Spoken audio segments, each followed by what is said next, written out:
കേരളത്തിലെ നല്ലൊരു ഭാഗം ചെറുപ്പക്കാരെ മാറ്റുന്നതിൽ പ്രധാനപ്പെട്ട പങ്ക് വഹിക്കുന്ന ഒരു ഗൂഢമായ അജണ്ട ഇന്ന് കേരളത്തിൽ ഇടതുപക്ഷം നടപ്പിലാക്കിക്കൊണ്ടിരിക്കുകയാണ്.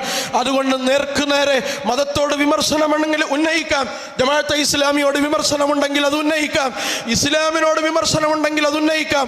മുമ്പും ഉന്നയിച്ചിട്ടുണ്ട്, പലപ്പോഴും അതിന് മറുപടികൾ നിങ്ങൾക്ക് കിട്ടിയിട്ടുമുണ്ട്. ശരീഅത്ത് വിവാദത്തിൽ നേർക്കുനേരെ അത് ഈ കേരളം അനുഭവിച്ചതുമാണ്.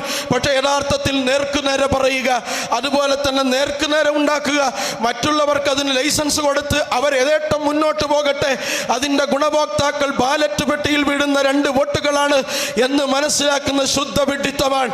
അധികകാലം ചരിത്രത്തിൽ പിടിച്ചു നിൽക്കാൻ നിങ്ങളുടെ ഊക്കുള്ള പ്രത്യയശാസ്ത്രത്തിന് പോലും സാധിക്കാതെ പോയ ഒരു ചരിത്രത്തിന്റെ ബാക്ക്ഗ്രൗണ്ടിൽ നിന്ന് സംസാരിക്കുമ്പോൾ ഇനി സംഘപരിവാർ കിനിഞ്ഞു നൽകുന്ന ഒരു ഇസ്ലാമോഫോബിക് അന്തരീക്ഷത്തിൽ ഞങ്ങൾ നിലനിൽക്കുമെന്ന് വിശ്വസിക്കുന്നത് പോലും പ്രിയപ്പെട്ടവരെ ഗുണകാംക്ഷയോടുകൂടി നിങ്ങളോട് സംസാരിക്കും. കേരളത്തിലെ നല്ലൊരു ഭാഗം ചെറുപ്പക്കാരെ മാറ്റുന്നതിൽ പ്രധാനപ്പെട്ട പങ്ക് വഹിക്കുന്ന ഒരു ഗൂഢമായ അജണ്ട ഇന്ന് കേരളത്തിൽ ഇടതുപക്ഷം നടപ്പിലാക്കിക്കൊണ്ടിരിക്കുകയാണ്.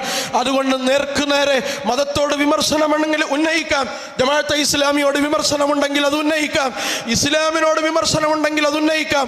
മുമ്പും ഉന്നയിച്ചിട്ടുണ്ട്, പലപ്പോഴും അതിന് മറുപടികൾ നിങ്ങൾക്ക് കിട്ടിയിട്ടുമുണ്ട്. ശരീഅത്ത് വിവാദത്തിൽ നേർക്കുനേരെ അത് ഈ കേരളം അനുഭവിച്ചതുമാണ്.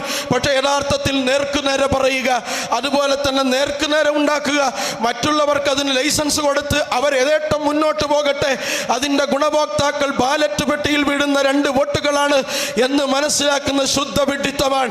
അധികകാലം ചരിത്രത്തിൽ പിടിച്ചു നിൽക്കാൻ നിങ്ങളുടെ ഊക്കുള്ള പ്രത്യയശാസ്ത്രത്തിന് പോലും സാധിക്കാതെ പോയ ഒരു ചരിത്രത്തിന്റെ ബാക്ക്ഗ്രൗണ്ടിൽ നിന്ന് സംസാരിക്കുമ്പോൾ ഇനി സംഘപരിവാർ കിനിഞ്ഞു നൽകുന്ന ഒരു ഇസ്ലാമോഫോബിക് അന്തരീക്ഷത്തിൽ ഞങ്ങൾ നിലനിൽക്കുമെന്ന് വിശ്വസിക്കുന്നത് പോലും പ്രിയപ്പെട്ടവരെ ഗുണകാംക്ഷയോടുകൂടി നിങ്ങളോട് സംസാരിക്കും.